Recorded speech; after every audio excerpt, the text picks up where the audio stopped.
Graças e paz, queridos, eu sou a pastora Elaine, presidente da UNAM. Hoje eu congrego na Igreja Unida de Cumbica, Guarulhos, aqui em São Paulo. E para mim hoje é uma honra poder ministrar uma palavra de Deus aos nossos corações, porque Deus fala primeiramente conosco, comigo, e vai falar conosco, em nome de Jesus. Quero agradecer de antemão ao pastor Márcio Brito, a pastora Alessandra, pelo convite de poder compartilhar desta palavra do Senhor contigo. Eu gostaria de meditar com você em Deuteronômio, no capítulo 8, versículo 2, que diz assim: Recordar-te-ás de todo o caminho pelo qual o Senhor teu Deus te guiou no deserto por estes 40 anos, para te humilhar, para te provar, para saber o que estava no teu coração, se guardaria ou não os seus mandamentos. Ele te humilhou e te deixou ter fome e te sustentou com um maná que tu não conhecias, nem teus pais o conheciam, para te dar a entender que não só de pão viverá o homem, mas de tudo que procede da boca do Senhor viverá o homem. Glória a Deus. Eu louvo a Deus por esta palavra. Eu sei que o Senhor ele tem cuidado e tem zelado das nossas vidas. Nós sabemos que nós, quanto cristão, não é porque nós somos cristãos que nós não vamos passar por processos. Muito pelo contrário, passamos sim por processos. E os processos que nós passamos não é para que Deus saiba quem nós somos, porque Ele já nos conhece. A Bíblia nos declara que desde do ventre da nossa mãe, antes que nascêssemos, Deus já nos conhecia. Já sabíamos antes da nossa existência aqui na terra. Já sabia como nós seríamos, como nós procederíamos, quais são as nossas qualidades, quais são os nossos defeitos. O Senhor Ele já conhece. Então por que nós passamos por processos, por provações? Simplesmente para que eu entenda quem sou eu diante de Deus. É muito importante que dentro do processo eu venha identificar aquilo que eu verdadeiramente não estou me enquadrando dentro daquilo que o Senhor quer para a minha vida. O que o Senhor tem falado através da sua palavra para nos moldar, para nos transformar. Eu preciso identificar quem eu sou diante de Deus, o que eu preciso mudar em minha vida, o que eu preciso transformar para que eu possa ser canal de bênção no reino do Senhor, para que verdadeiramente eu possa espelhar a imagem e a semelhança do Senhor em minha vida, que as pessoas que estão à minha volta possam reconhecer que em mim há uma diferença, há algo que Deus fez, há algo que muda, que transforma aqueles que estão à minha volta. E dentro deste contexto, desta palavra, eu gostaria de estar ancorado com você em Êxodo, porque nós vemos que este povo de Israel passava por um processo muito difícil. Viveram preso, cativo no Egito por mais de 430 anos. Sofreram demasiadamente a opressão do Egito, de Faraó, ali com aquelas duras penas, de forma bruta, de forma terrível, e sofreram ali. Tinham direito a quê? A nada, eram escravos, e escravos têm direito ao quê? Eles tinham que trabalhar para que pudessem ter o que comer. Não tinham muito recurso, não existia muito recurso, mas este povo ele clamava ao Senhor, este povo suplicava por um refrigério, suplicava pela mão de Deus para que eles pudessem sair daquele momento difícil. E a Bíblia nos declara que Deus ouviu o clamor do seu povo, e dentro deste clamor Deus preparou um libertador. Um homem que fez a diferença na nossa história, um homem que foi, desde a sua infância, passou por terríveis situações, sentenças de morte, mas ele sobreviveu a cada etapa, porque o plano de Deus estava estabelecido. Nós entendemos que quando Deus estabelece um plano, ainda que o mundo inteiro ele tente impedir o agir de Deus, ele não pode, porque o Senhor ele não permite que os seus planos sejam frustrados. E eu louvo a Deus porque Deus poupou a vida de Moisés desde a sua infância. Foi cuidando, foi zelando, preparando ele para ser o libertador de Israel. A Bíblia declara que Moisés, o grande libertador, conduziu este povo. Ainda com as suas dificuldades, ainda com as suas limitações, o Senhor usou a vida daquele homem para trazer a libertação a este povo. Nós vemos que Faraó tinha um coração muito endurecido. Não queria permitir que o povo de Israel saísse ali do domínio dele. Mas o Senhor tinha os seus planos. Através das 10 pragas, nós vemos que Faraó ele acabou cedendo. E este povo, como todo mundo já conhece, pôde sair do Egito. Foi um canto de vitória, uma alegria. Foi algo que foi sublime na vida deles. Deus enviar este libertador, e este libertador trazer a libertação a este povo, sair da opressão de Faraó, ser livres para poder adorar o Senhor, ser livres para poder ser dono da própria vida, sair da escravidão, era um marco na história. Foi um grande marco na história. E este povo começa a caminhar. E a Bíblia nos declara que eles foram conduzidos através da nuvem e de uma coluna de fogo. Veja que interessante. Nós vemos que este povo começa a caminhar.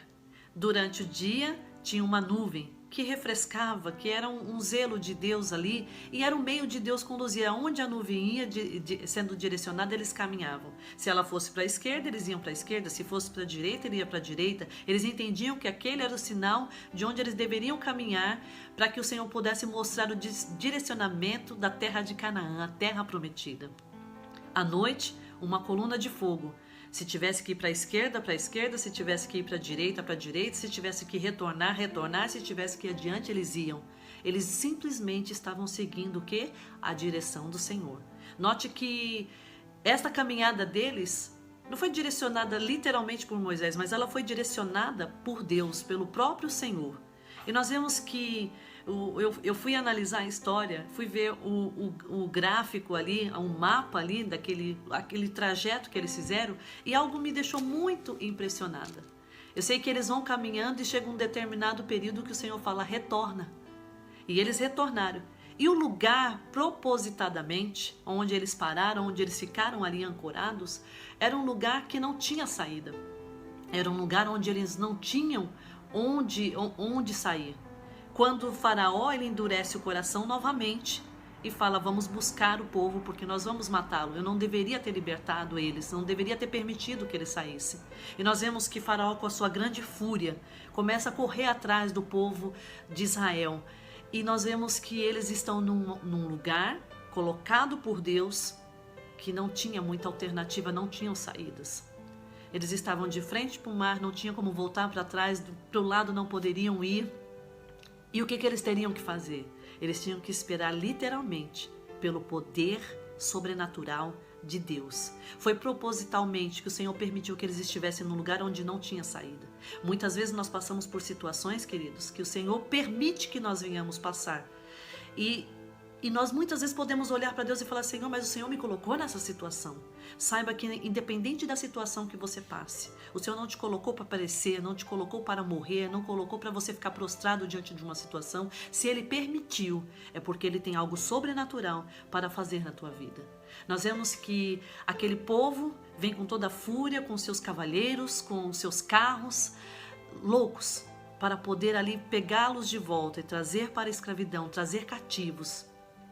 E nós vemos que aquele povo ele começa ali a murmurar, começa a reclamar. Não era melhor, Senhor, nós voltarmos para o Egito, porque lá nós teríamos os nossos pães, nós teríamos os nossos peixes, nós teríamos o alimento. Não era melhor morrer lá, ainda tendo alimento, do que morrer aqui no deserto sem ter recurso?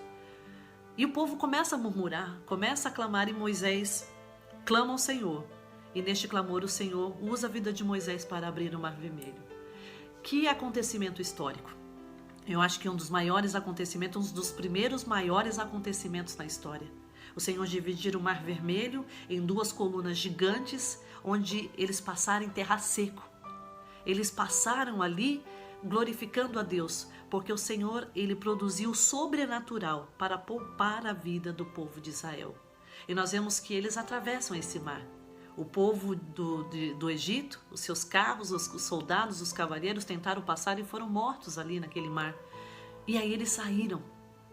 Aleluia, grande vitória. Nós vemos que eles cantam cânticos, eles exaltam o nome do Senhor, eles glorificam. É assim que nós nos sentimos em êxtase quando nós passamos por um milagre de Deus, nós passamos por situações que nós vemos que a mão do Senhor foi manifesta, quando somos curados por uma doença incurável, quando recebemos uma bênção a qual não estávamos esperando, aquele impasse que nós tínhamos colocado ali na mão da justiça que não dava para sair, e quando o Senhor nos traz a vitória, nós nos tornamos felizes e alegres, regozijantes, agradecendo a Deus, nós estamos em êxtase. E aí eu queria compartilhar com você uns pontos que a gente poderia meditar e entender, que todos nós passamos, que é o ciclo de aprendizado em Deus. Este ciclo, todos nós passamos como uma roda imaginária. Passamos por ele e muitas vezes temos que repetir várias vezes isso. Repetir por quê? Porque precisamos aprender.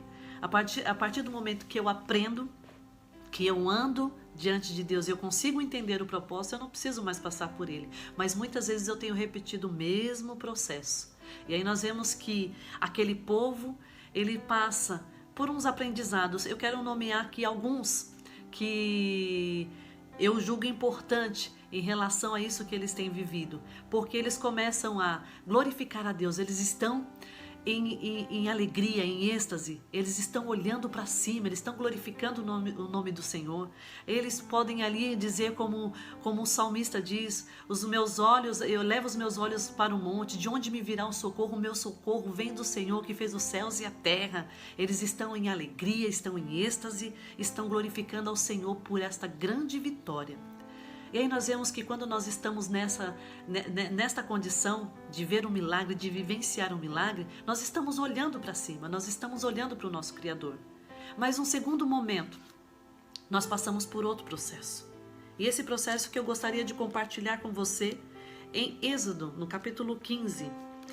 E aí, no versículo 22, diz assim: E fez Moisés partir Israel para o Mar Vermelho e saíram para o deserto de Sur. Caminharam 3 dias no deserto e não acharam água. Aí o segundo processo que eu vejo que nós passamos depois desta alegria, dessa abundância que nós vivemos, é essa expectativa. Nós, quanto cristãos, vivemos um milagre sobrenatural de Deus. Vivemos esta grandeza do Senhor e aí nós esperamos que algo mais venha acontecer. Nós esperamos que nós somos imbatíveis. Parece que nós vestimos uma capa e nós somos imbatíveis porque o Senhor é comigo, o Senhor tem cuidado. E aí nós vamos passar por um outro processo que nós achamos que Deus ele vai fazer novamente coisas grandes em nossa vida, um novo milagre, uma nova bênção será estabelecida sobre as nossas vidas. Eles saíram do Egito com a expectativa de chegar em Canaã. Porém, não era Canaã que eles estavam chegando, eles estavam no deserto. E aí eles começam a deixar essa expectativa um pouco perecer. Porque eles começam a andar, são 3 dias no deserto, vão caminhando, esperando, não o Senhor fez, ainda naquela euforia toda, o Senhor fez grandes coisas, o Senhor fará, alguma coisa vai acontecer. E eles começam a andar por 3 dias no deserto e nada acontece. Eles têm sede, a Bíblia declara que eles têm sede, porém, eles não encontram água. E aí é onde eles começam nessa expectativa, olhar para frente. Eles já não olham mais para Cristo. Eles não estão olhando mais para o alto. Eles estão olhando para a frente. E quando eles olham para a frente, eles procuram uma alternativa e eles não encontram. E aí a Bíblia nos declara no versículo 23 que eles afinal chegaram a Mara. Todavia não puderam beber as águas de Mara, porque eram amargas. Por isso chamou-se Mara. E o povo murmurou contra Moisés, dizendo: Que havemos de beber? Aí nós vemos que este povo que tinha acabado de vivenciar o milagre de Deus sobrenatural, andam na expectativa por um outro grande milagre, pela provisão de Deus, pelo milagre de Deus, e de repente eles têm sede, têm as suas necessidades. É onde nós lemos lá, lemos o versículo inicial, que não só de pão viverá o homem, mas da palavra do Senhor. Eles tiveram sede, mas naquele momento eles não souberam ser gratos a Deus por ter saído do Egito, desses 430 anos de opressão. Eles não estavam nem um pouquinho mais lembrando disso. Eles já estavam ali novamente murmurando contra o Senhor. E aí quando eu começo a entrar nesse estágio, eu começo a olhar não mais para o alto, eu não olho mais para a frente. Quando eu começo a murmurar, eu começo a olhar para baixo. Aí eu começo a olhar e ver, e não consigo mais ver Deus, não consigo ver mais circunstância à minha frente, não consigo ver o que está à minha volta. Eu começo a olhar para baixo. E quando eu olho para baixo, eu não consigo ver expectativa nenhuma. Os meus olhos não estão abertos para contemplar o que Deus pode fazer. Eles começam a ver, e ali eles começam a murmurar. Eles começam a murmurar e Moisés Ali nós vamos ver no versículo 24, diz que o povo murmurou contra Moisés, dizendo: que havemos de beber? Então Moisés clamou ao Senhor, e o Senhor lhe mostrou uma árvore. Lançou-a Moisés às águas, e as águas tornaram-se doces. E deu-lhes ali estatutos e uma ordenação, e ali os provou. Deus simplesmente estava provando o seu povo, para ver o que estava dentro do seu coração, mas não para que Deus soubesse o que estava dentro do coração, mas para que eles entendessem que no coração deles não havia gratidão a Deus. Não havia ali um coração de amor pelo Senhor. Eles estavam simplesmente querendo saber do alimento natural, daquilo que podia trazer resultado imediato, daquilo que podia satisfazer os seus egos, satisfazer os seus desejos, mas o coração não estava diante de Deus. A lição que Deus estava permitindo que acontecesse ali é para que eles pudessem se voltar e identificar que se aquele Deus fez um grande milagre, fez um milagre sobrenatural sobre a vida deles e trouxe a libertação de longos 430 anos, o que ele não poderia fazer?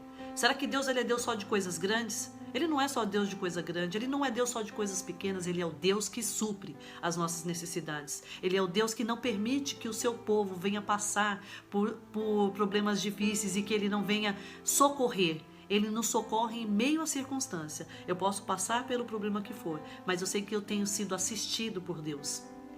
Nós, como diz lá em Salmos, que o Senhor nunca viu um justo a mendigar o pão.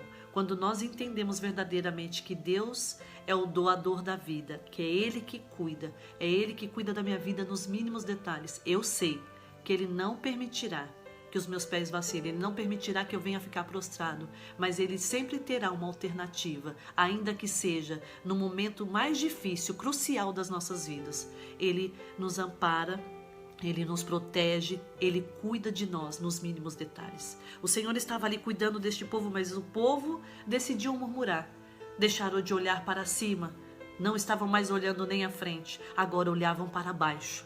Estavam olhando, murmurando, reclamando. Quem está de cabeça baixa não consegue ver as possibilidades, não consegue ver ao que está ao seu redor, não consegue enxergar as possibilidades. É no meio se a gente for avaliar, no meio das grandes dificuldades, como nós temos vivido nos tempos de hoje.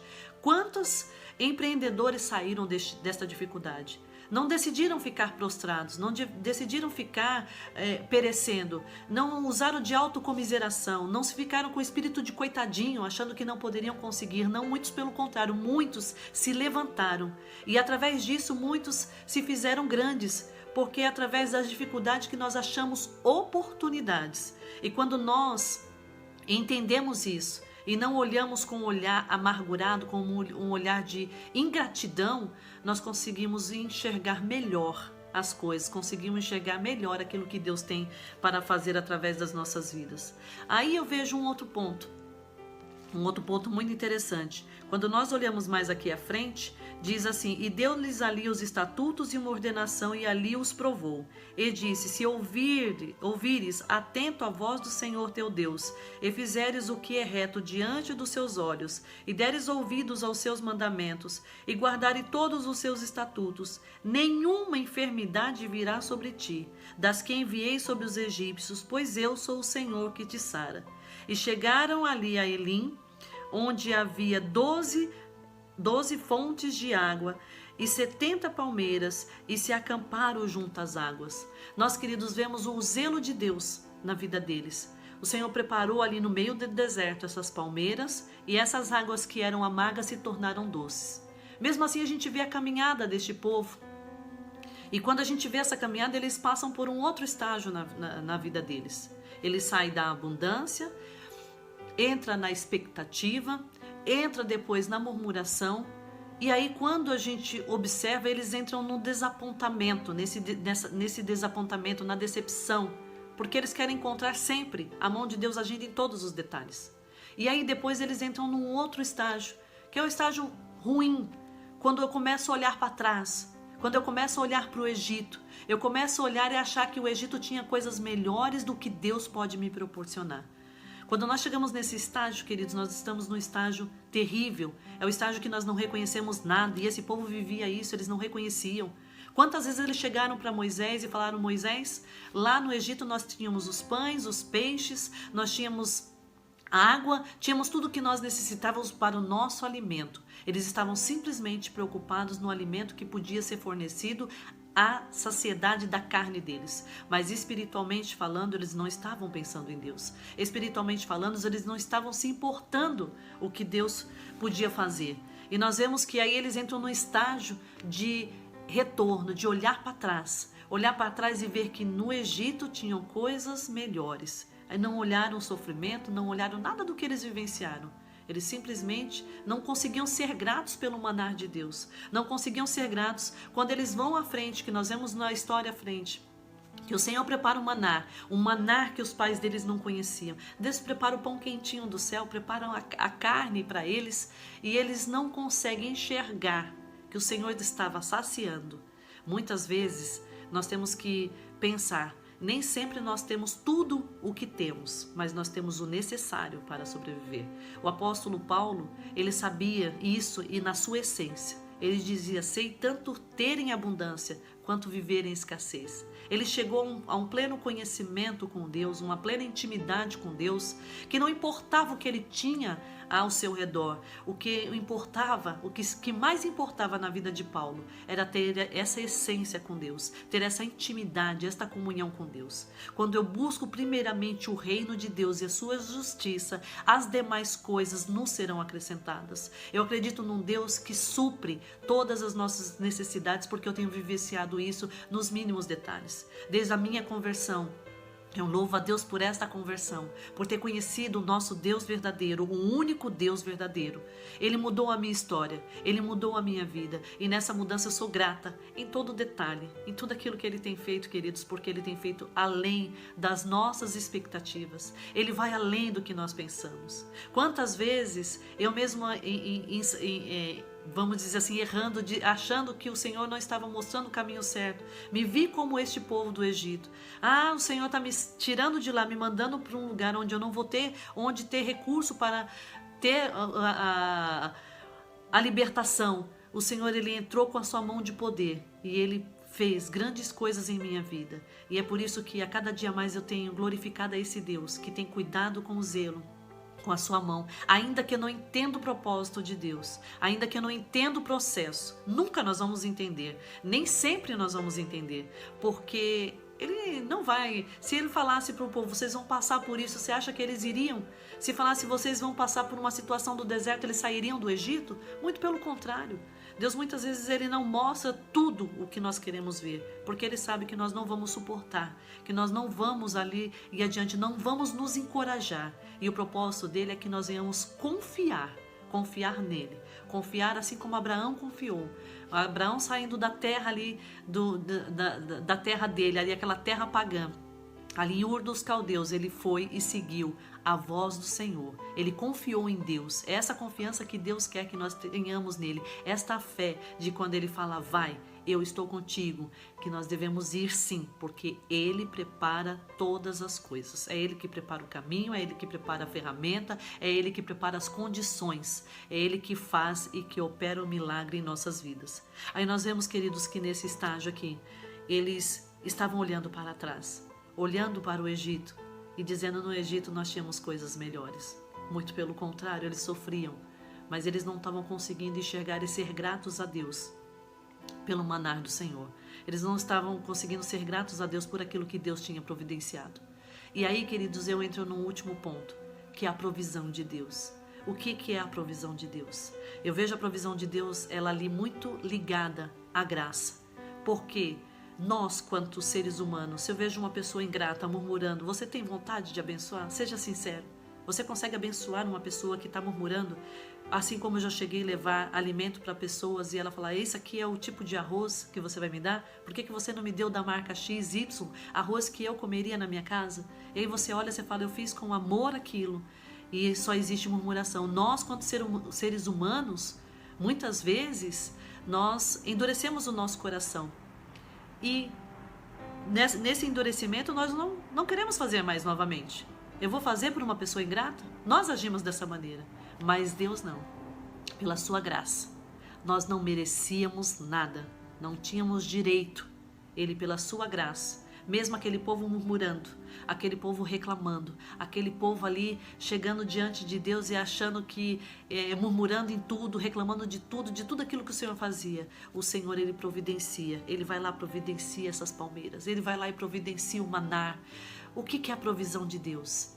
É aquilo que eu não merecia. E o Senhor, Ele ali abençoou a minha vida. Mesmo eu sendo falho, mesmo eu sendo murmurador, mesmo eu não tendo direito, assim como nós não tínhamos direito à salvação, o Senhor, pela sua infinita misericórdia, nos alcançou para que nós pudéssemos ser participantes dessa graça. Por isso eu quero retornar novamente em Deuteronômio 8, do versículo 2, que diz: recordar-te-ás de todo o caminho pelo qual o Senhor teu Deus te guiou. Queridos, não perca tempo de recordar aquilo que Deus fez. Recorde da abundância que Deus permitiu na tua vida. Não entre no estágio da expectativa. Até que no estágio da expectativa eu posso dizer que a gente ainda está olhando à nossa frente. Mas que a gente não venha entrar no terceiro estágio da murmuração. E que a gente não venha entrar no quarto estágio, que é o estágio de olhar para trás. Que aí é praticamente deixar a ingratidão tomar conta das nossas vidas e não permitir que nada de Deus possa entrar em nós. Nós não permitimos ser trabalhados, não permitimos ser tocados, porque o nosso coração é ingrato, o nosso coração não permite, não consegue ter alegria, não consegue exaltar o nome do Senhor nas pequenas coisas. Queridos, se nós não formos gratos a Deus nas pequenas coisas, como nós seremos nas grandes? Como poderemos exaltar o nome do Senhor nas grandes coisas?